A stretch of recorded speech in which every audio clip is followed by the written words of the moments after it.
And here we are. So hello, everyone. I'm Dr. Carrie Scarf. I know I recognize a lot of familiar faces in the attendees. So thank you so much for taking the time to join me today. And like I mentioned, we're just going to go over a few housekeeping tips to make this as successful for everyone as possible. And that will just give a few extra minutes for people who might be joining us today. So today what we're talking about is hearing health, just the facts, and myself, Dr. Carrie Scarf, and Rebekah Angel will be speaking with you. So let's go over those little tips. And one of them is very important with regards to people who might have hearing loss. So if you need to, you can certainly turn on your closed captioning. So just go to your Zoom bar. So you can just hover over the lower part of your screen. Sometimes it's on the upper part of your screen. And you'll see that little Zoom bar with all of the different options. Click live transcript and then click on show subtitles. So do make sure that you turn on your closed captioning if you need to, because that can be very, very helpful if you have a little bit of hearing loss. We're going to talk about that for other applications as well. And then some of the other housekeeping tips include that we're going to be recording this presentation because I've done a lot of research to get things as up to date. Like there's some information from just a few days ago, actually. So it's the newest, latest, and greatest research in hearing health. And I want to make sure that as many people as possible have access to this. So when we're done this recording today, we're going to be putting it on our website, audiologyinnovations.ca, and we're going to have a video that you can watch. The other thing that's on our website are the resources that I'm going to be talking about in this presentation. So don't worry, don't try to necessarily, write things down in haste.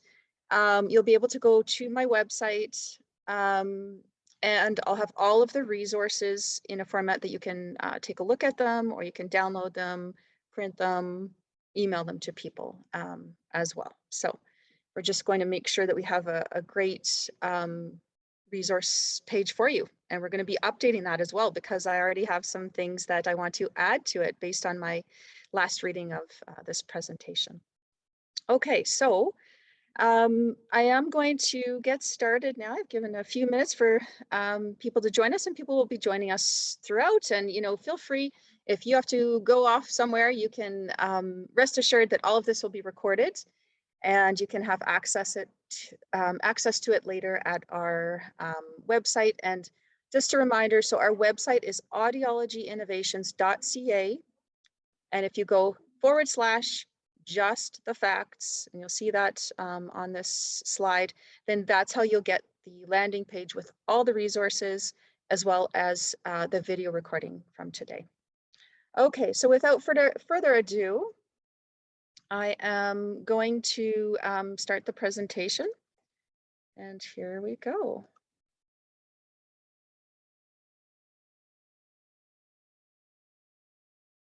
There we are. Okay, so hearing health, just the facts. Who am I and who are we? I'm Dr. Carrie Scarf, and I'm an audiologist. I live in Calgary.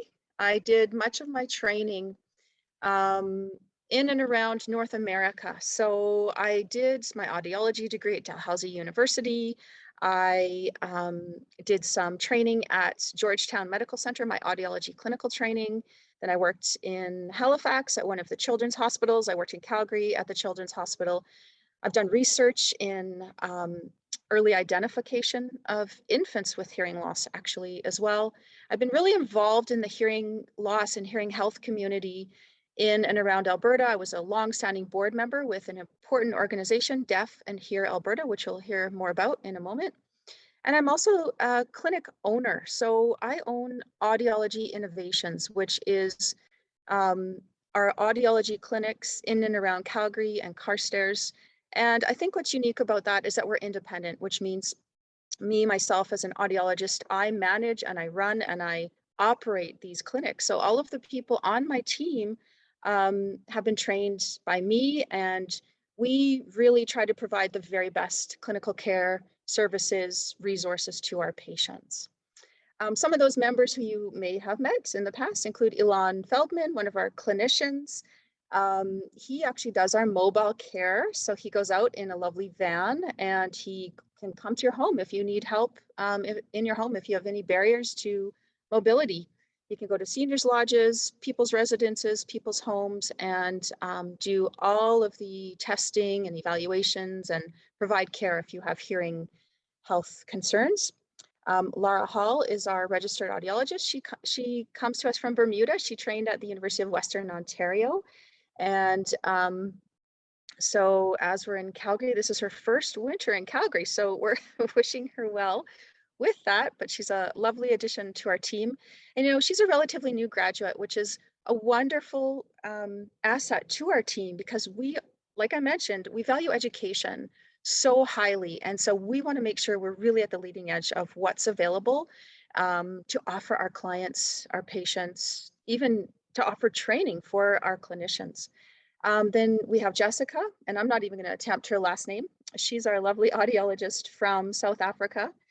And she worked for a number of years, I think about 8 years in South Africa as a lead audiologist there. So she's brought with her just a ton of experience, expertise, and, you know, maybe a different way of doing things in South Africa. That we also have some other team members like Joanne, our manager, Allison, our client care coordinator. So if you end up working with us or maybe referring patients or friends or family to us, these are some of the wonderful people that you'll meet. And I truly would highlight that they are kind, wonderful human beings. Okay, so let's talk about also Rebekah, our lovely colleague over at Oticon Hearing. You can see her, she gave a little wave there. So she's an audiologist with an important manufacturing and research company called Oticon Canada, and she'll talk a little bit about that later. She's the business development manager with them in Western and Northern Canada, and she's just a wealth of information about the latest and greatest research in hearing aids and hearing microphone technology. So you're going to hear from her in just a few minutes.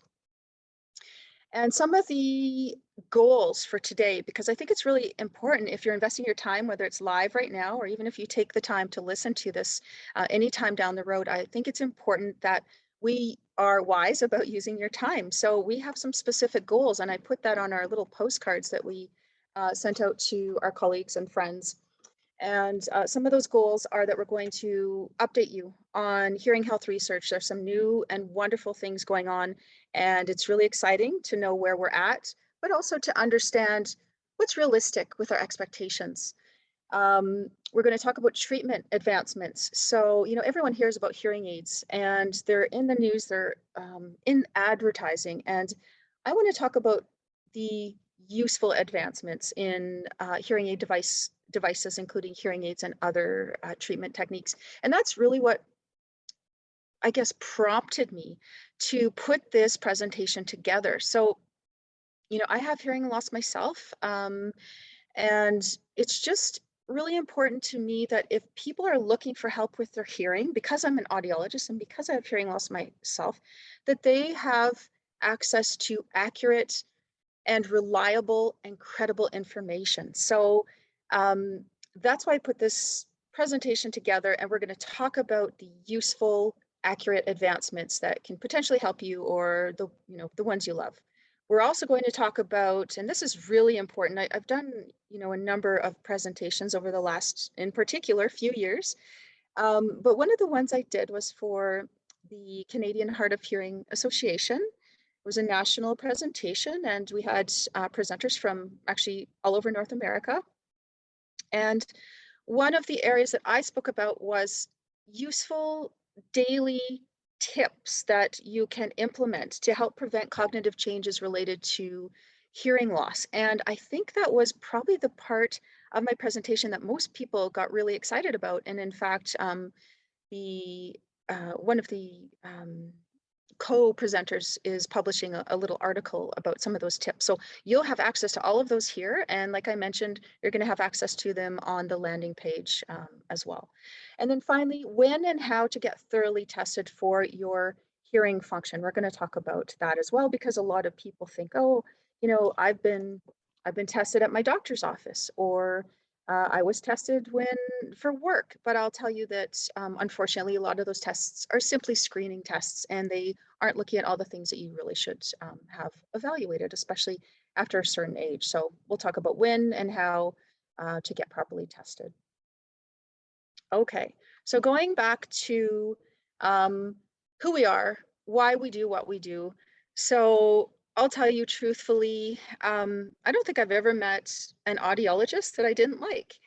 Most people in this field generally have some sort of personal connection to why we're doing what we're doing. And it's no different for me. I grew up with hearing loss in my family. So one of my very closest family members, my aunt, who is not that different in age from me, actually, she started having significant hearing loss when she was approaching 30. So I kind of grew up around that. And I saw the challenges and the barriers that she experienced with her professional work, with her social settings. And I thought, wow, that's something that I'd really love to learn more about. And so that's why I took my training in audiology. Then it turned out that I too have the same genetic type of hearing loss, and mine started a little bit later. But in the last 4 years or so now, I've been wearing hearing aids myself. So, I guess what's important to share is that if you have hearing loss, you are not alone. Um, and especially as potentially, someone who is not an elderly senior who has hearing loss, sometimes it's hard to accept that we have hearing loss. So it's important to know you're not alone. There's lots of people out there. Sadly, it turns out that my son is showing the early signs of the same hearing loss, which is probably genetic in our family. So it's really all throughout my family. I think pretty much every one of my family members is one of my patients. And so we've learned, what the real life barriers are, what we can do to try to reduce some of those barriers so that we can live a full, rich life. But we certainly understand the challenges, and we certainly want to minimize those barriers. And then the other thing I want to say is, going back to what I said earlier, is my team is a wonderful group of human beings, and we only hire the best, the brightest, but more than that, truly caring people. So every single person on our team, from the person who answers the phone to the person who might help you with a specialized device because you've got significant hearing loss, they truly care about you as a human being, and they're going to be your partner in the journey of helping you if you choose to get help for your hearing. Okay, so why is it important that we learn about hearing loss? It is very important that we learn about hearing loss. Hearing loss is sadly a lot more common than we might think. Sorry, I'm just looking at my screen share here. There we go. So it affects the ability of people to hear speech correctly in almost 1 out of 5 Canadians. So about 16 to 18%. It depends on what research you look at. But that's incredible. I mean, look at your office where you are, or look at your group of family. There's probably at least 5 of you, which means at least one of you is suffering from some hearing loss that is affecting your ability to hear speech correctly.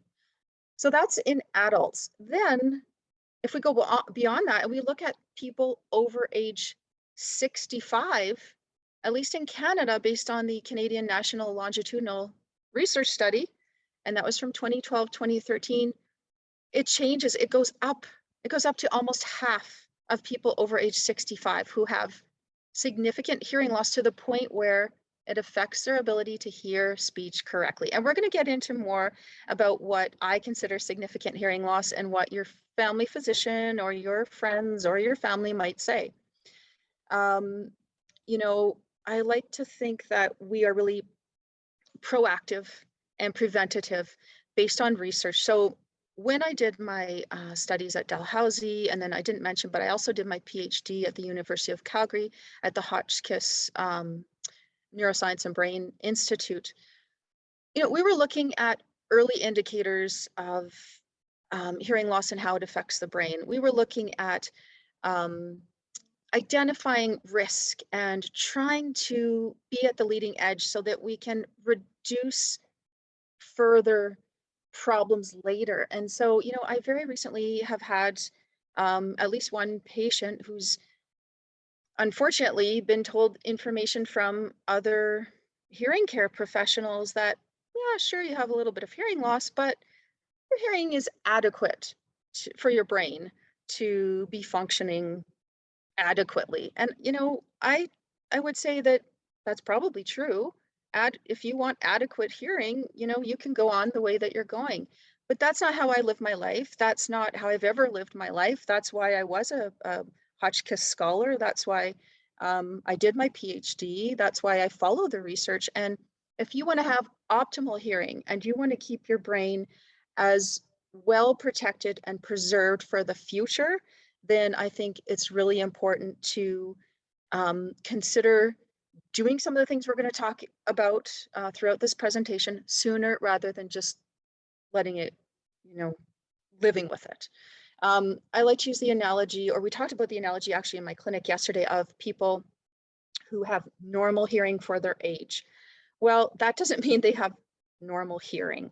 As we age, generally everyone's hearing deteriorates. So it's just based on wear and tear of the inner ear structures. So let's say you're 70 years old. If you have normal hearing for your age, you probably have some hearing loss, and it's probably affecting your ability to hear speech correctly, which is also putting you at higher risk for auditory changes. So yes, you can live an adequate life. You can also live an optimal life. Think about someone who, as we grow older, they have hip issues or knee issues. Just because they don't have hip surgery or knee surgery doesn't mean that they're living optimally and that they are able to do all the things that they really would like to do as they grow older. So I think we're talking, potentially about semantics, but not really. We're talking about giving you the best auditory care so that you live optimally for your hearing function and for your brain function.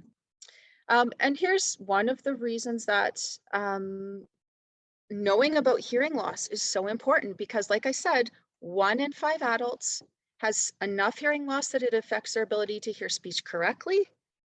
Almost half of Canadian seniors have enough hearing loss that it affects their ability to hear speech correctly. But 70% of those people in the senior group were unaware of that. Okay, so that comes out of the Canadian longitudinal research study also. And that really speaks to the fact that, a lot of people will come in for some testing because they notice a few things here and there. And then when we give them their test results, they'll say, well, I don't notice that much, or it's not that bad.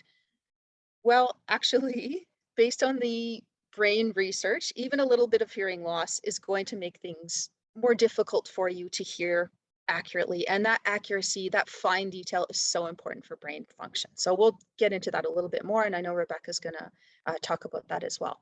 But here's the other thing. So yes, we have a ton of people who have hearing loss in our world. Our population is aging. Since I think it was 2014, the amount of people in the population over age 65 is higher, at least in Canada and other countries as well. It's higher than those people under 14, and that tells us our population is aging. So that's why we see so many things geared towards seniors. We see so many ads for seniors lodging. We see so many ads for different kinds of mobility aids, and specifically for hearing aids. And that's why I wanted to put this together again, because all we see is ads and advertising and marketing. And, that's actually good. It highlights the fact that there is hearing loss present, but we need to get to the root of what the truth is. We need to make sure that we have accurate information and we're not providing some false sense of, oh, we can just fix your hearing with hearing aids, for example. So again, that's why I put this together. And we can prevent a lot of detrimental things happening if we provide the proper stimulation to your brain sooner rather than later. It all comes down to quality of life, right? And like I said, do you want an optimal life? Do you want a high quality, really rich ability to do life. As I grow older, I do yoga. And one of the reasons I do is because I want to be able to do all the sports and physical activities that I like to do. I want to ski for a long time. I want to surf for a long time. And so that's one of the reasons why I am fit now. And I do things like yoga and make sure I have good flexibility. So I'm making sure that I have the optimal chance to have an optimal physical quality of life. It's no different with our hearing. Sound adds richness to life's experience.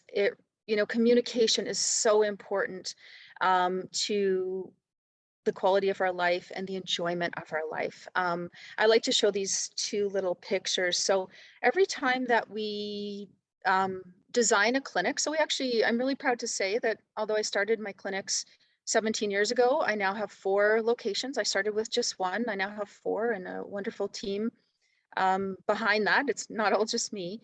But every time we open one and design one, we ask our staff's opinion of what some of their favorite sounds are. And then we display that on our walls or on our glass. And so these are some of the ones from, I think it's our clinic in Glenbrook. So there's some really neat ones. I think one of mine was a puppy sighing because I got a puppy several years ago and I just love that sound. One of my other favorite sounds is the sound of my children giggling. I think that's also one of my favorite sounds. So, if you start to think about, what are some of the sounds that I really love? I mean, probably lots of them come to mind, and you probably want to preserve the ability to enjoy those as well. So that's one of the reasons why learning about hearing loss is so important. So why do we need to identify hearing loss early? Again, like I mentioned, from that large Canadian study, the majority of people who have hearing loss, enough hearing loss to affect their ability to hear speech correctly. Now, that's not to say they can't hear at all. Okay, so I want to clarify that, but it's enough hearing loss so that in certain situations, they're just missing certain sounds or mistaking one sound for another. 70% of those people who had that kind of hearing loss were not aware of it. So we need to increase the awareness of people, because if they're not aware of it, they're not going to do anything about it. And in fact, even once they are aware of it, people tend to wait much too long before they take action. And why do I say much too long? I'll get into this in a minute, but basically we know that after 4.5 years of having hearing loss, this is from Johns Hopkins Medical Center, Dr. Frank Lynn's work at the Baltimore longitudinal study. After 4.5 years, the brain cells actually atrophy if they aren't getting the proper fine quality detailed sounds. So 7 to 10 years is much too long to wait to do something if you have hearing loss. But there are some other related health factors related to hearing loss. If you have cardiovascular disease, if you have diabetes type 1, if you've had cancer treatments, because there are some ototoxic, which means ear damaging medications, you should definitely get your hearing checked because you are at higher risk of hearing loss. Now, on the other side of the coin, if you have hearing loss, you're putting, and you don't do anything about it, you're putting yourself at higher risk. We know this from the research, and it's a growing body of evidence over the last, I would say, significantly about 10 years. You're putting yourself at higher risk of dementia and cognitive changes, higher risk of depression, about twice as high, and higher risk of falls as well. So we'll get into those in a little bit more detail. Again, important to optimize our hearing versus just living with hearing that is normal for our age or adequate. Okay, so here's some of the big studies that I like to share. And, everything I'm telling you, you're going to have either access to on that landing page. Okay, so this particular study I'm talking about, I did a nice little one-pager. It's about dementia and hearing loss, or anything I refer to. If you want those references, I can absolutely provide those to you. All you have to do is just shoot us an email at info@audiologyinnovations.ca. Okay, so back in 2017, the Dementia Research Commissions put together a lovely publication that looked at kind of all the research that's been going on internationally at large scale, very well-respected institutions, and they looked at different risk factors for dementia as well as different rehabilitation strategies. And they found 9 top risk factors that were modifiable, that were putting us at higher risk for dementia. Things like depression, social isolation, diabetes, etc. And what was very interesting and perhaps surprising to most, not necessarily surprising to us in the field of auditory science, but surprising to many, and so it really caught the attention of international media, was that untreated hearing loss was the highest modifiable risk for dementia. Okay, so people were quite surprised that, wow, if you have hearing loss, this is putting you at a much higher risk for dementia. I wasn't surprised. People in our field weren't necessarily that surprised, and we'll get to why that's the case. But here's the other important research, is that just last year, they provided an update, because they're continuously looking at what research is going on out there, and they're continuously evaluating if the research is, large scale, longitudinal, good quality, etc. And they found that hearing loss is still the highest risk factor for dementia, but they also stated, and this is the important point, that now there's enough research to say hearing aids likely reduce the cognitive changes and the associated risk for dementia.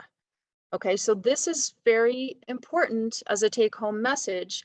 No, we can't say if you wear hearing aids, we're going to, it's a cause and effect type of relationship, but they say it's likely. And I say, if we know that hearing aids are going to improve your quality of life, provide you with more confidence in your social situations, and help your hearing function, then why wouldn't you try to improve your hearing with the likelihood that it's going to keep those cognitive skills working well also? Okay, so very, very important research. I have a link to a nice one-pager. If you have someone in your life who maybe has hearing loss and is a bit resistant to doing anything about it or even getting tested, this is a really good thing to share. That was one of the key takeaways from the Canadian Hard of Hearing Association conference this year. Also, they asked me, they said, given your research and background, the fact that you work with patients every day in your clinics, what are some tips for sharing with someone who has a loved one who won't do anything about their hearing loss? And I said, this is one of the key tips, is this brain research. It really speaks to people. And I'm not saying it should be the only reason why they, go and get tested or go and get help, but it's a really critical one. They can certainly make the choice to do nothing and to wait, but at least they'll be making an informed decision about what they're doing. So that is available on the landing page. Okay, so I said I was going to talk about why adults with hearing loss are more likely to develop dementia and associated cognitive changes. It comes down to 3 main reasons we believe, and this is ongoing work in research, but there's a lot of good research on this. Number 1 is the research on physical changes. So think about a muscle. If you don't use a muscle, it atrophies. It's a use it or lose it proposition. It's no different with the brain. If we don't have auditory information being able to be picked up at the ears, guess what? That stimulation is not going to be provided to the brain. Those structures actually atrophy or shrink without the proper stimulation. And that's been shown in what's called functional MRI studies at Johns Hopkins Medical Center back in, I think it was 2014, Dr. Franklin. So physical changes, okay? Sadly, in the brain, it's not like a muscle. We can't reinstitute that stimulation and get back those brain cells. It's a use it or lose it scenario. Secondly, social isolation. So I've been actually studying aging research for, since I was doing my undergraduate at the University of Calgary. And we know that having good social stimulation, we've known for about 40 years actually in the research. Social interaction, social stimulation is really, really important for the brain. I know as an audiologist, as a clinician, that when people start to have a lot of miscommunications, maybe they're having a beer after going golfing and people ask them a question and they miss the question or they mistake the question, it becomes very embarrassing. And at a certain point, they don't want to partake in those social interactions anymore. So people start to withdraw. We know that this social withdrawal, this social isolation leads to changes in our cognitive skills. And we've definitely seen that with COVID too. You know, sadly, a lot of people are unable to, well, most people were unable to have much social stimulation, and still many people have very limited social stimulation going on right now, and it is not good for brain health. So just on a quick side note, you know, if that's you, if that speaks to you, make sure you're doing these kinds of, you know, interactions where you can use technology, use your iPad, use your phone to talk to your friends, your kids, your cooking group, your, you know, I have one lady who does cooking time with her granddaughter through Zoom. You know, you've got to get that social interaction, and it also helps with auditory stimulation. Finally, the research with based out of some of it's based out of the University of Toronto, the group out there. We know that if we have to use our cognitive energy, our brain energy, to help us focus and strain and listen and figure out what people are saying by using context, then guess what? We don't have the same amount of cognitive energy to do the other things that we need to do, like remember things, like use vocabulary and make decisions and use executive function capacity. So those are some of the reasons why we believe that adults with hearing loss are more likely to develop dementia. Why do we get hearing loss? Just briefly, you know, normally when I do these presentations, I talk a lot about the ear and the hair cells and hearing loss. I'm just going to briefly mention that in most cases of hearing loss, it comes down to a mechanical structure in the inner ear. If you look at that little purple section in the slide, in the area called the cochlea, there are tiny little hair cells that are inside there. These little hair cells, they look healthy. On the left-hand bottom picture and on the right, that's an example of damaged hair cells. So think about the tread on your tires, how they wear out over time. It's really no different. And that's why I'm saying normal hearing for your age isn't necessarily normal hearing. Everyone's hair cells wear down over time. So it's very common, you know, by age 65, like I mentioned, to have some hair cell deterioration and consequent difficulties understanding speech correctly. Here's some really exciting research. So I follow this very closely. It's called hair cell regrowth because the most common type of hearing loss is due to hair cell deterioration. You know, a lot of groups, and this group is called Frequency Therapeutics, and they have all sorts of wonderful researchers working at MIT and different institutions throughout the United States. And they're looking at different ways that they can try to regrow hair cells. This happens quite effectively in some other systems of the body, for the retina, for MS, for burns, for a number of different systems, like I mentioned. What they use is the remaining underlying cells that haven't been differentiated yet to turn into the cell, the hair cell. And so they're using a proprietary molecule to basically shoot that into the ear and tell those little, they're called progenitor cells, to make some new hair cells. So they're working on that in science in humans. So far, there are a few small numbers of cases where it has worked. I would say we are at the beginning of a marathon, not a sprint. There were some reasonable first study results where they saw 5 people have slightly improved what we call word recognition, where they could differentiate words a little bit better. And then after 9 months, they saw 4 more people in that same initial study be able to differentiate words a little bit better. But I mean, this is small numbers. We're talking very, very small numbers. And we have to look at this over the long run. So we're kind of in the emerging position of this research. So the future remains to be seen. I'll tell you on October 21st, so the first studies that they looked at were people who had hearing loss for a long time. Now they're doing some research on people who have more newly acquired hearing loss, like someone who had a loud noise trauma or a sudden unexplained hearing loss. So that'll be interesting to see what happens. And it pertains kind of to what I'm going to talk about in a minute. So anyway, they put the latest injections on these people. I think it was October 21st, the people that I just mentioned. But this all pertains to the fact that we have to keep our auditory systems properly stimulated if we have hearing loss, if we want to be able to benefit from the science in the future.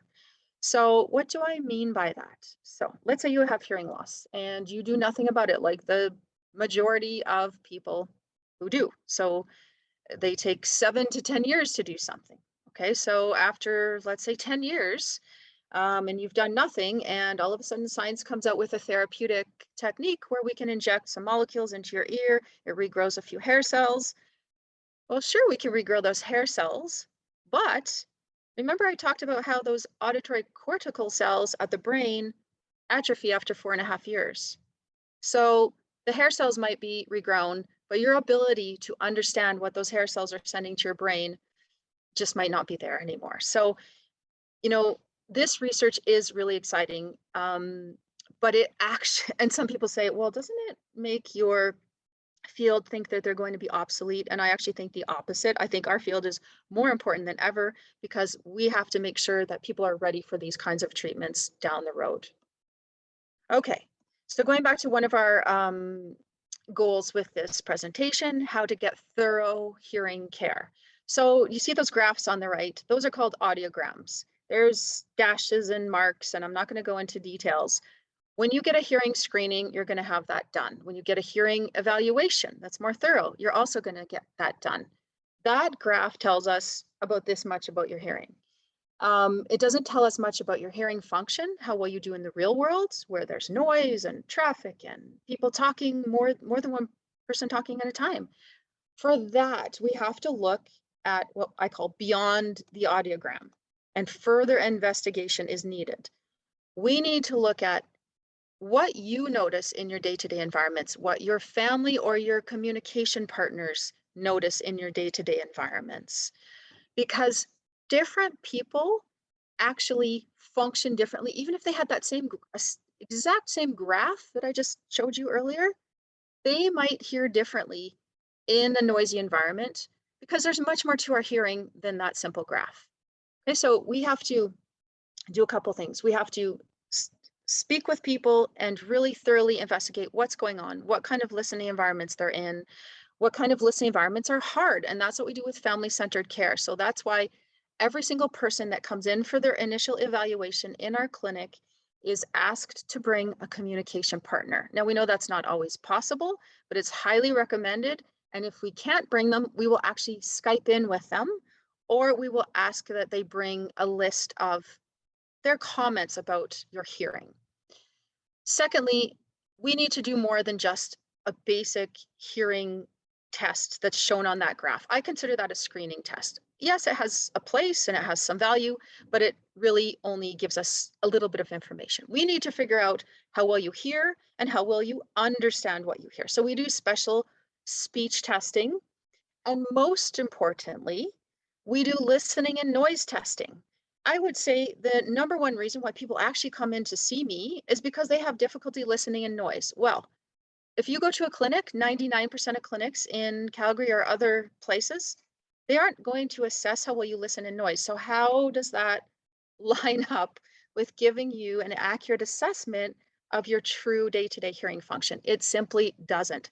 There's tons of research out of Australia to show there's an easy way for us to assess your listening and noise testing. We use a special test. It's called the Quick Speech and Noise Test. And we really need to do this on our patients to be able to assess how well, what happens when there's noise around? How does it affect your hearing? Like I mentioned, most patients report listening and noise as the reason they come in to see us for a test and the first symptom of their hearing loss. And, when I was preparing for this presentation, I looked into the research and I just reminded myself with the research that everyone's what we call auditory processing or ability to understand speech in a stream, so someone speaking, deteriorates with age. Okay, everyone's does. And we're talking like after age 35. So you can imagine if that's happening, and then we add hearing loss to the story, Well, it makes good sense that people with hearing loss have a lot of difficulty listening in noise. So if we are taking care of patients with hearing loss, we should be assessing how well they listen in noise. And that's exactly what we do. And that's exactly what you should be looking for if you want thorough hearing care. Okay, when to get evaluated? These are just some of the signs and symptoms. And, if you have one of these momentarily, then that really doesn't count. What we're talking about is if you have two or more of these signs or symptoms on a frequent basis. So asking people to repeat frequently, turning up the TV or radio louder than others frequently, difficulty hearing if people aren't facing you. That's one that your family will probably notice. Feeling like other people mumble. Remember, I talked about hearing speech correctly. If you aren't hearing consonants correctly, you're going to feel like other people are muffled or like they mumble. Difficulty hearing in background noise. People with hearing loss have more difficulty with this than average. Oh, and ringing in your ears, that's an important one too. A lot of people don't realize that if we have hearing loss and we're not sending the proper sounds to the brain responds by producing some spontaneous sounds, and that's called tinnitus. So that can be a sign or symptom also. I really recommend that everyone over age 50 has a baseline hearing test. We had an interesting example of this very recently. A gentleman, he was actually younger than this. Fortunately, he was a very proactive kind of guy with his health. He had a baseline test, and about 6 months later, he had a very significant, like within about 6 weeks later, he had a very significant head injury while he was on the job. And because he was able to show his baseline test was normal, he was able to get some funding from workers' compensation to help him with his hearing. So that was really interesting. That happened just very recently. There's also some new COVID-related symptoms of hearing loss. Because we're at more of a distance, people are noticing, okay, I don't hear as well because people aren't getting as close, and difficulty hearing when people are wearing masks or behind plexiglass. So two or more of these symptoms on a frequent basis, I would say, definitely, please go get your hearing evaluated. We get our eyes checked every year. I say it's a great idea to get your ears checked every 2 years. Um, once you have a baseline, if your hearing looks normal, I'd say check it every 2 years. If you have hearing loss, probably every 18 months to 2 years also, so that, let's say you have hearing aids, so that we can provide you with the correct prescription in those hearing aids. So you're walking around and hearing things as accurately as possible. When's it time to take action on your hearing loss? Like I mentioned, almost half of seniors, and I mentioned 65, but I was wrong. It's actually 48% of Canadians over age 60, not 65, have difficulty hearing speech correctly. Look at that little graph in the top left-hand corner. This is why. So this is an audiogram. Like I said, it gives us some information of how you hear. And the dark blue area is cutting out. That's a very typical audiogram for someone who might be age 65 or age 70. It's cutting out some of the consonants. That's why we can't hear speech correctly. That's why we feel like speech is sometimes muffled or mumbled if it's not in that perfect listening environment where someone's close to you and speaking nice and loudly and there's no distractions. So yes, we usually have high frequency hearing loss. And the first signs that you have hearing loss are that you can hear but not understand, or that things aren't clear, that things are muffled, it sounds like people are mumbling because you've lost that clarity of sound. And this requires extra effort, which is not good for your brain over the long run. So if you're getting these kinds of signs and symptoms, that clarity, feeling like people are muffled, it's really time to take action on your hearing. Okay, so what can we do to address these hearing challenges? Lots of things. Again, I want to cut through the clutter of advertising about hearing aids. Yes, hearing aids can often be one of the overall treatment solutions in your treatment plan if you have hearing loss, but they're not the only one. So let's talk about some updates in treatment options. We'll start with hearing aids. Rebekah's going to help me a little bit with this, but I'm going to just mention a few things first. So there are hearing aids that leave your ear nice and open, so they sound a lot more natural. There are non-surgically implantable hearing aids, so if you don't want anyone to see them, those are an option. There are rechargeable hearing aids. That's what I use. So I mentioned I have hearing loss and I'm wearing my hearing aids right now. And they're nice because I just put them on the charger. Let me show you. There's just an example. So you just plug them in, pop them into your charger. So at night I charge my phone and my hearing aids. It's also easier than dealing with those tiny little batteries that we had to deal with. We have special systems for people who have a deaf ear now, some really good ones. So, when I do these presentations, a lot of times people who have one deaf ear say, I didn't know there's anything to help me. Yes, there are, and some really good options. There are Bluetooth, connections, so I can listen to a podcast from my phone. If I'm going for a walk, it comes into my hearing aids. There are apps, so we can make adjustments to our hearing aids on the fly. There's even Find My Hearing Aid. We had a lovely patient who thought he had lost his hearing aids. Luckily, we had set up the Find My Hearing Aid app on his phone, and he was able to track his hearing aid down to his closet. It was like stuck in a sweater in his closet. So lots of amazing advancements in technology. But, just remember, hearing aids are one part of the overall solution to your hearing loss. Okay. Oh, and remote care. I should mention, one of my assistants said, really important to let people know you don't have to come us to get all of your hearing care anymore. So we have patients in Brazil, we have patients in Poland, we have patients in Halifax, Nanton, you name it. We have patients all over, and we can actually link up with your hearing aids again through your phone to make some adjustments there. So let's turn it over to Rebekah, who is my lovely colleague, who's just a wealth of information about particularly the hearing aid side of things. So she's going to talk a little bit about the relationship between the brain and, quality hearing aids and how that makes a difference. So I'm just going to, Rebekah, do you have access to the remote control already? Not yet. Not yet? Okay, I'll just put you on there. There we go. Okay, now I do. Okay, so now I'll turn it over to her. Great. Okay, thank you so much, Carrie. It is so nice to be here. I'm just gonna make sure that I'm in full screen so I have the option to move forward. Oops, it's doing it already. Bear with me one sec.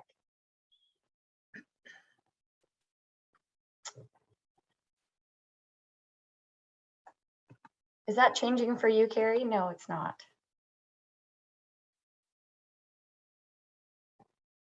I seem to have lost the, oh, there it is. Okay, sorry about that. Let me just back up. Okay. So my name is Rebekah. I'm an audiologist, and I've been working with Oticon as a business development manager, but also training clinics on the products and the software for actually almost 4.5 years now. So today we're going to talk just briefly about Oticon brain hearing and what that sort of means with developments in the hearing aid world. A little bit about Oticon. It is a Danish company, and it's a really neat story. It was actually founded in 1904, so a very long time ago, by a man named Hans Dement. And he really wanted to help his wife who had hearing loss. So he went on this big journey to England and ended up starting his own company back then.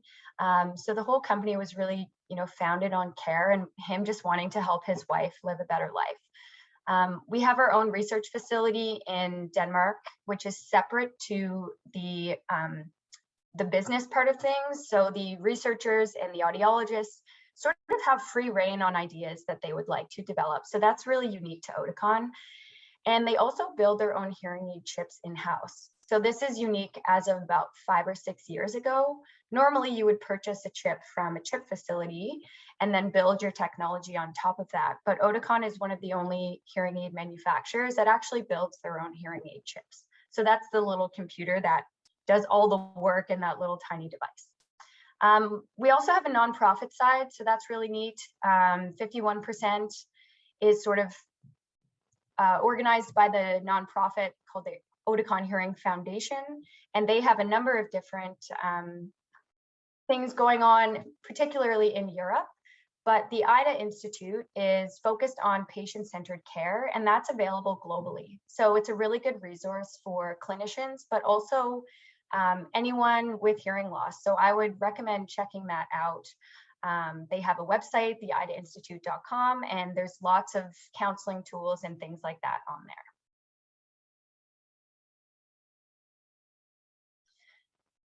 A very quick overview of how hearing aids work. They are becoming more and more advanced with every year that passes by. But the general idea is that a microphone will pick up the sounds in the environment. They'll be analyzed by that computer chip inside the hearing aid. It will be customized to adapt that environment to your hearing loss and your hearing loss prescription. And then it will clean up that sound and send it through an amplifier, which will eventually be sent through your ear canal, which allows you to hear better. So as Carrie was mentioning, your ability to hear the clear details of speech, it's really important that a hearing aid can pull the fine details of speech and the speech fidelity and the speech signal out of the background noise. And the brain needs a really clear and natural signal to work with. So that's really, really important.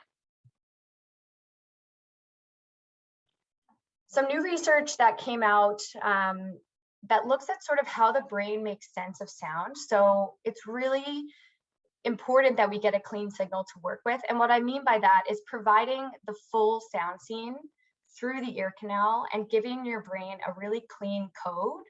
And the first step is that it will go into the auditory cortex, and your auditory cortex will orient yourself in that environment.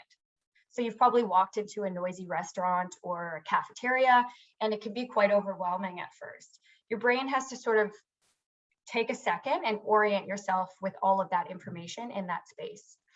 It will then pass that information to what we call the focus system. And this is where your brain has to work hard at, deciding where it's going to focus. We also can call this selective attention. And this is a skill. Not everyone is, really good at being able to selectively attend to different things in the environment. But if the brain has a really clean and clear signal to work with, your ability to choose what you would like to focus on in the environment is going to likely get better over time, the more that you practice doing that.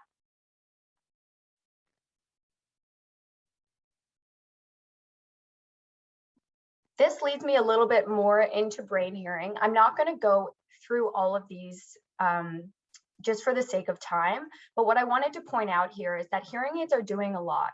They're not just amplifying the sound. They have to do things like using both ears together, being able to preserve the fine details of speech and not compress them in an unnatural way. We have to maintain access to the whole environment. We have to rapidly reduce background noise. And we really want to rebalance those sounds so that you can hear as naturally and as normally as possible. So every feature that's built into an Oticon hearing aid really takes into consideration not only amplifying for your hearing loss, but making sure that the brain has a really good signal to work with so that you can sort of make sense of what's happening around you. We don't hear with our ears, we actually hear with our brain. So it's important to remember that.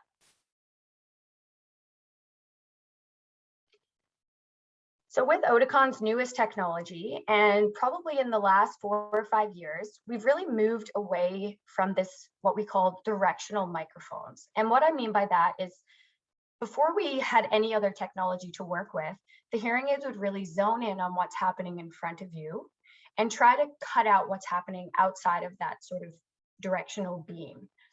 And this helped with hearing speech in front of you, of course, because it's going to remove everything else.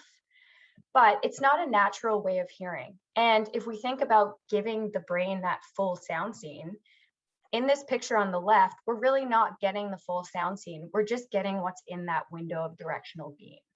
And so it's not always going to be the case where you only want to hear the person that's speaking directly in front of you.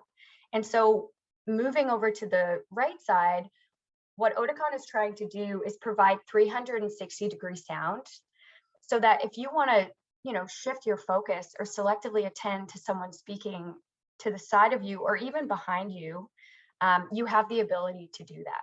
And that's thanks to some really new advancements in that computer chip processing that I'll show you in the next couple of slides. Before I do that, I just want to mention that I think Carrie had already said this, but hearing aids aren't going to cure hearing loss. But it's really important that you continue to stimulate that auditory cortex for many, many reasons, particularly the one that Carrie was mentioning, which is really, really exciting about hair cell regrowth. But not only that, you want to be a part of your life. You want to communicate with your friends. You don't want to start withdrawing from situations. So being able to have an aid that's going to help you hear your friends better, your family better at the dinner table, it's really important. But it's also important to remember that it's not going to fix everything, and that even people with normal hearing can struggle in background noise. So it's important not to get discouraged. And using good communication strategies is really important. I'm sure Carrie has a number of good resources on her website for that too. We also have additional devices, cell phones and Bluetooth. They're all very advanced. You can use those for live transcript. You can use them as microphones in an environment to sort of close that gap. We also provide assistive devices like remote microphones that somebody can wear to help you hear that person better at a restaurant or something like that. And as I mentioned already, selective attention is a skill that can get better with practice, but it's important that you wear your hearing aids as much as possible, even when you're home and quiet, because the more stimulation that you give your auditory cortex in quiet environments, the more likely you're going to do better in a more challenging environment when that happens. Our newest chip, so the computer chip that we build in-house is called Polaris. So they always have a very fancy name. This is just calling, like a Mac, Mac X. It's just the newest chip for our Oticon hearing aids. And the coolest thing about this new chip is that we're actually using artificial intelligence and machine learning. I know this is a little bit of a buzzword in the world right now with self-driving cars and all of these crazy things, but it's a really interesting concept in how we can use artificial intelligence in a hearing aid. So what I mean by that is, by collecting lots of sound data, the researchers and the engineers and audiologists at Oticon can actually train a hearing aid how to handle millions and millions of different sound scenes. So at Oticon, they recorded upwards of 12 million different sound scenes and sound bites so that they could train the hearing aid, okay, this is what a seagull sounds like. This is what different types of speech sound like. And we've essentially given the hearing aid a long-term memory. So if you hear a seagull, you activate your long-term memory and you say, I've heard that sound before. I know exactly what that is. It's an annoying seagull on my balcony, or whatever you can think of. So giving that information to the hearing aid ahead of time is gonna let the hearing aid process sound scenes for you in the most natural way possible. So we're trying to sort of handle environments and process these environments the same way that a real brain would. And this is new as of about 8 months ago. So this is the latest and greatest technology that we have on the market. And the feedback so far has been really, really positive. Things are sounding more clear. You're able to sort of hear the finer details of speech, and the background noise is available to you, but it's not disturbing. It's like it's there, but you can still hear the speech and what's happening around you and all of those really important sounds.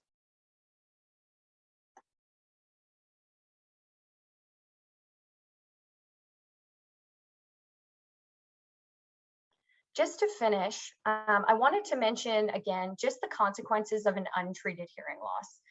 So of course, it means a loss of audibility to the auditory cortex. If you can't hear those sounds, that auditory cortex is not being stimulated.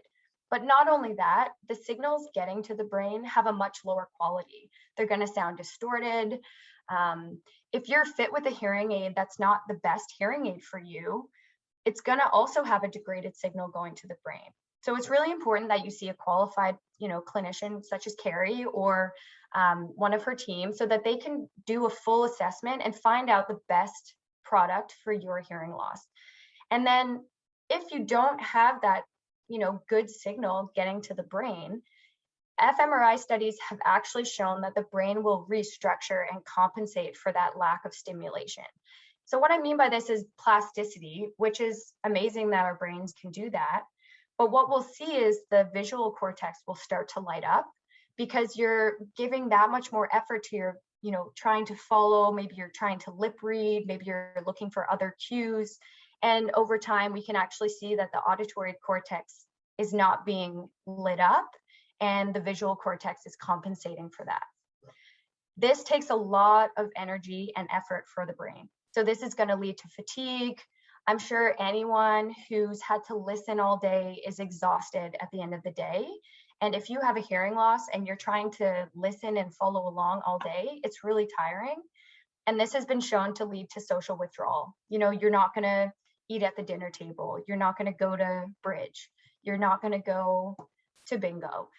I've seen this in my own family. I've seen my dad withdrawal, and it's really, really important that you take care of that as soon as possible. If not, we've seen this linked to other health problems that Carrie has mentioned, particularly with depression and cognitive decline, such as dementia.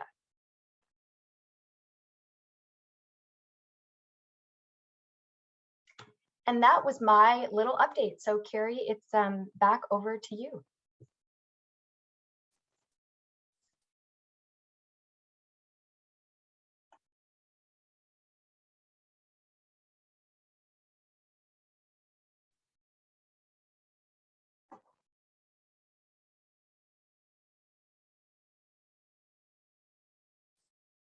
You're just muted, Carrie.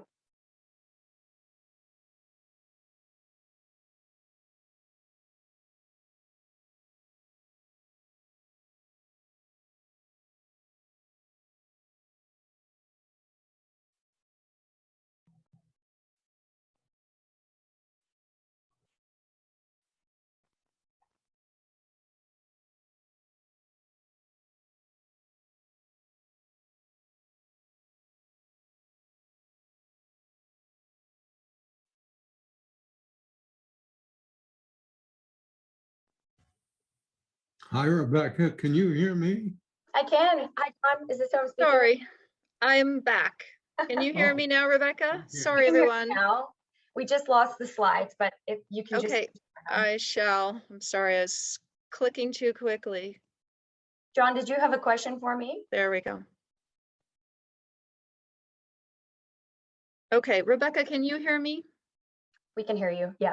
I wasn't sure if someone might have had a question just now, but. Yes, I heard John speaking there. So let me move forward. I bet you it was because he couldn't hear me or see me. So, okay, here we are. I am not the Zoom queen, but I am the audiology queen. So let's continue. Have a few more minutes here just to finish up, and we're really getting to the good stuff. So I understand if if people need to leave, that's fine, but I will tell you there are some wonderful tips in the next 10-12 minutes here. So I would highly recommend you go back to our link and review this recording if you aren't able to stay for the full presentation. Okay, so what else is available besides hearing aids? As Rebekah so aptly pointed, yes. Sorry, we just can't see your slides yet. Okay. You might just need to reshare your screen. Okay. Okay.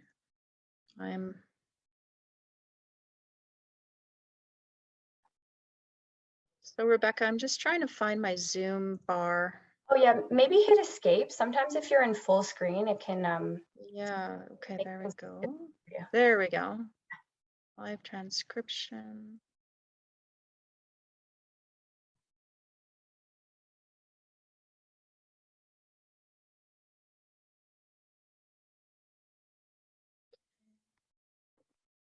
Perfect. There we go. Okay, I apologize. So what else? What else is available? There's lots. I like to tell my patients and my team members all know this, and they practice what I preach, which is hearing aids are the starting point. And when you come in for help with your hearing, we make a hearing care plan for you. So please consider hearing aids as a starting point. And if where you're going to get hearing care, you don't feel like hearing aids are only one part of what you're receiving, then I think it's very, very important you maybe have a second look and get a second opinion. So assistive devices like Rebekah mentioned, They are wonderful. I like to explain them in this way. So look at this little microphone, and there's all different sizes and types and strengths and reasons for them. But let's say that I want to go to a restaurant and I want to hear my friends, and there's lots of noise at that restaurant. I can use one of these microphones, put it on the table, and it will actually pick up the voice at the table instead of all of the other sound that the restaurant is producing. Yes, hearing aids help a little bit in those kinds of scenarios, but in certain very noisy places, we have to look at what exists beyond hearing aids, because hearing aids can only adjust what's arriving at the ears. So if you're in a restaurant and your friend's voice is arriving and so is the background music, what a microphone like this or like this can do is it can make sure that you're getting your friend's voice much louder than the background music. So think of these microphones as an extra ear. Wherever this ear is, whether it's on a table, whether it's your spouse who's wearing it for a long car ride. We have one patient who puts one in her minivan so she can hear her kids in the back seat. Wherever it is, it's like you have an extra ear and you're going to hear more easily and more clearly with that. So that's one device option. Some rehabilitation options. There's apps.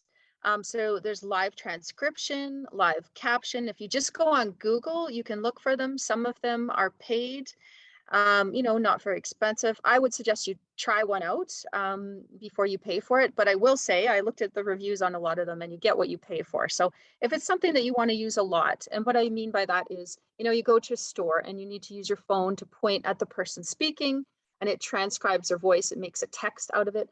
If you're going to do that type of thing a lot because you have a lot of hearing loss challenges, it might be worth investing in a device like that. Okay, so I'm going to have these available on the website as well. Here's something I am a big proponent of, and I've used this with different patients, different listening training programs. It's called, brain retraining. So as our brain doesn't have auditory input for a long time, a number of years, we have to get that brain kind of capable of receiving the information more quickly again. We can't do anything about those cells changing what they're functioning as or atrophying, but we can definitely get the cells that are remaining to be a little bit tuned up. It's kind of like training for a marathon. You need practice. You have to get those muscles warmed up, get them trained up. So we need to do the same thing. The newest program is called Amplify. It's by Dr. Ty Murray. I've done the LACE program with patients in the past. These ones are paid programs. There is a free one, and I'll put this on my website as well. It's called Sound Success. It's put on by Advanced Bionics. I will say, that's a great place to start. So if you've got some time and you can sit down and do maybe 20 minutes a day for, like, let's say 2-3 weeks, try it out and see what you think. If you think it works well, then that might be when you might consider investing in a program that's a little bit more specific. And I looked at all the research on this stuff, and what it says is, and this is by like Northwestern University's Dr. Krause and others, the more intensive the program is and the more involvement you have with your audiologist or hearing care professional, the better success you're going to have. So it's no different than going to a gym. If you buy a membership, well, you might go, you might not. If you have a training partner, or even better, a trainer, you're going to do better. Because you're going to do the exercises and you're going to do them repeatedly and for the set amount of time. So it kind of works, I believe, in the same way. I'm going to be doing something really exciting in 2022. My professional goal is to actually try out these 2 paid programs with 5 patients. I'm contacting the companies to see if I can get a reduced pricing for them. So if anyone is interested, I'm kind of doing my own clinical evaluation of them. If you're interested in taking part in that, please send an email to us, info@audiologyinnovations.ca. I want to see which program is best at this point, because I've used the LACE program that was designed by Dr. Sweeto in the past, and it was quite good, but it is not as recent as the Amplify program. So I'm going to be doing that in the spring, and I'm very excited about that. If nothing else, though, what's important to understand is why these programs are designed. They're designed to help our auditory system be able to respond more quickly to sounds, recognize sounds more quickly, and differentiate sounds more accurately. So that leads me to, let's just go throw past here, a couple things. Listening to music, listening to podcasts, speaking to friends on Skype, watching movies, doing YouTube learning, listening to audiobooks. All of those types of things are free things you can do to help get good quality auditory information up to your brain. I just want to go back though, because I don't want to skip this, which is really important. We have some of their wonderful team members on our call right now, I know. Deaf and Hear Alberta, so I was a longtime board member, over 10 years with them because I believe in them so much. They're an Alberta nonprofit agency, and one of the wonderful things that they do is they provide resources, including assistive devices to patients who need them at a really good price, and with information and education. It's no different than an audiology clinic. You know, if you just get a hearing aid, well, that's one part of the overall picture. But if you get a hearing aid and you get education, information, resources, support, you're going to do, you know, the research shows you're going to do a lot better. It's the same thing with these devices. So they have wonderful individuals who can help guide you and provide you with suggestions depending on what your needs are. So go to their website, deafandhearalberta.ca, for their assistive devices, but they also have really neat programs and resources. They have a peer to hear program. If you are a, experienced person with hearing loss, you can provide your support to other people, or if you're new to having hearing loss, you can contact them and they'll link you up with someone to help you. They also have this really neat program that they developed very recently because of COVID, I think, largely. So Leslie over there is in charge of the Technology Assistance Step Ahead program.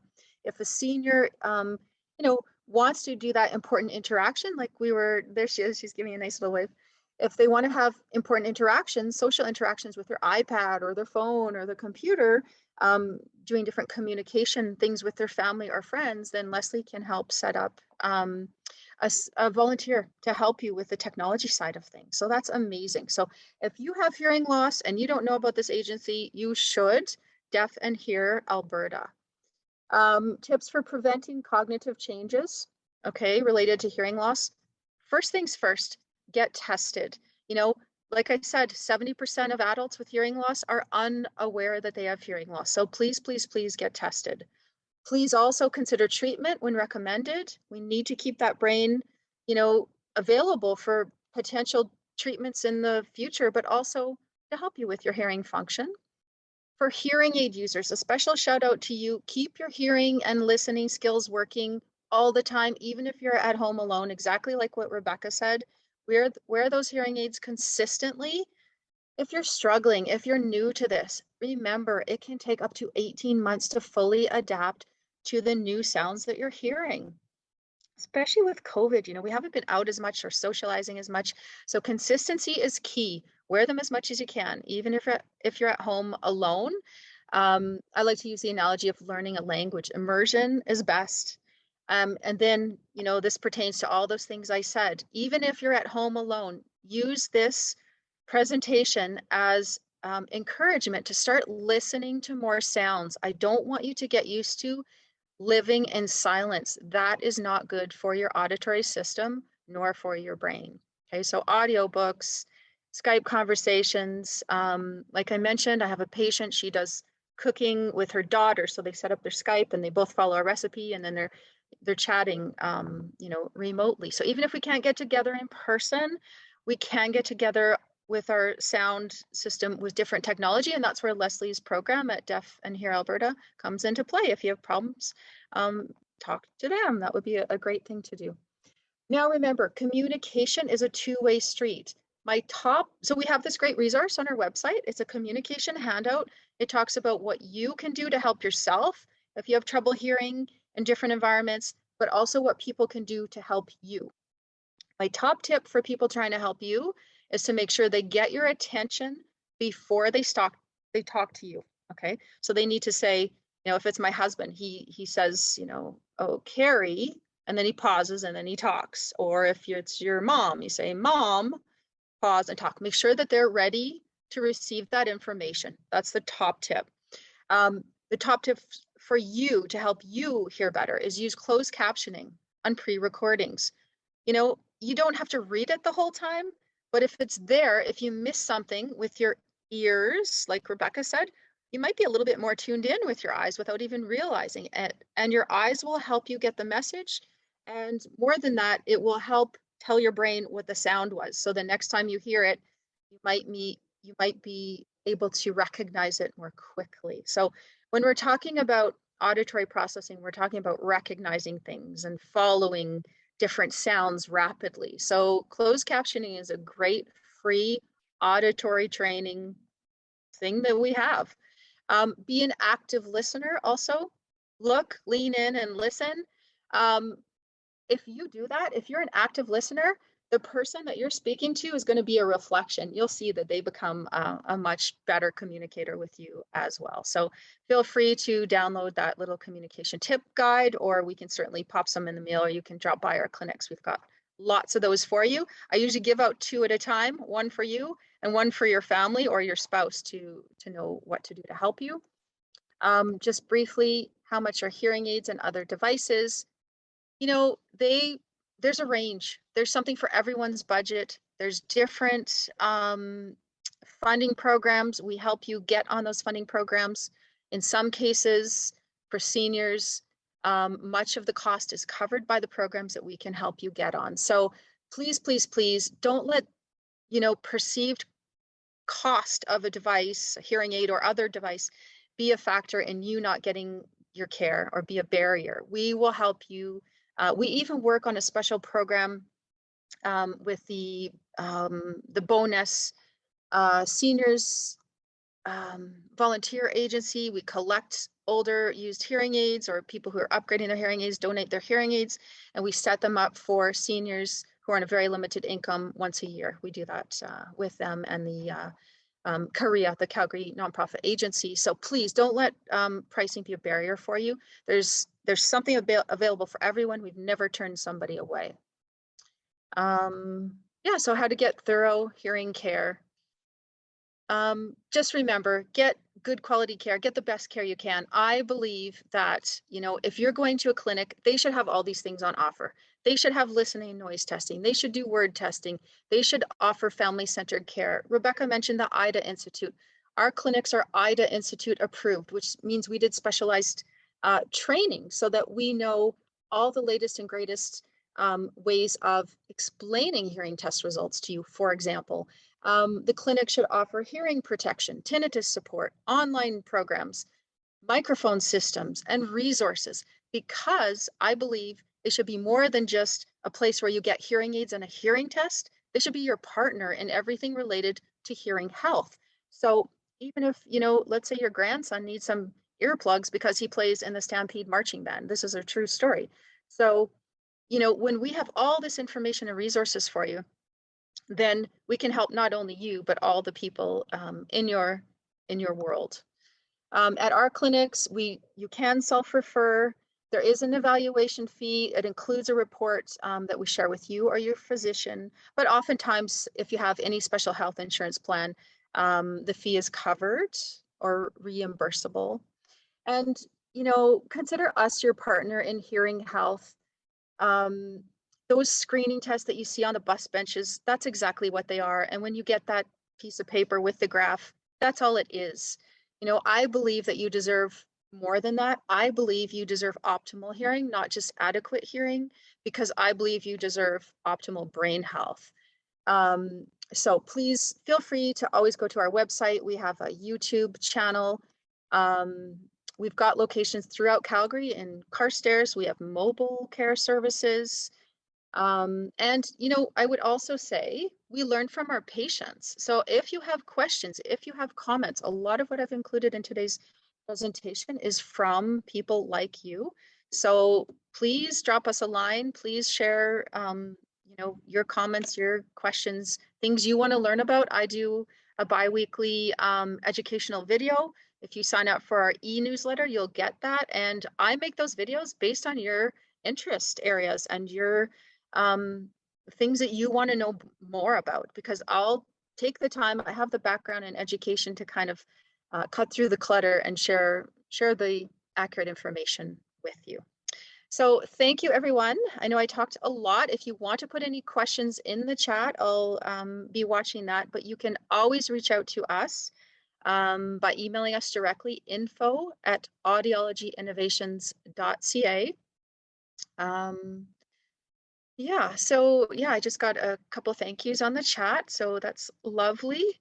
And yeah, please share our information with others. Like we're a community resource.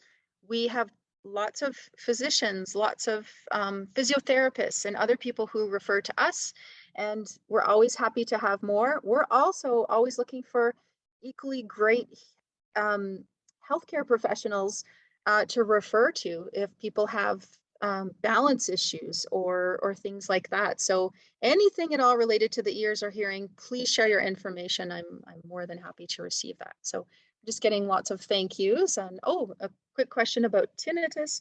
Absolutely. So we have resources and information about tinnitus. Like I mentioned very briefly, was that tinnitus is one of the most common side effects of hearing loss. So it's very common that people will come into our clinic and think they're coming in because of their tinnitus and go out realizing and being educated in the fact that they actually have some underlying hearing loss, and that their tinnitus is a side effect or symptom of their underlying hearing loss. But we can assess that for you. So you can come in for what we call tinnitus consultation. We do a full hearing exam and a full explanation of what your tinnitus is all about. So great question and comment. Thank you for sharing that.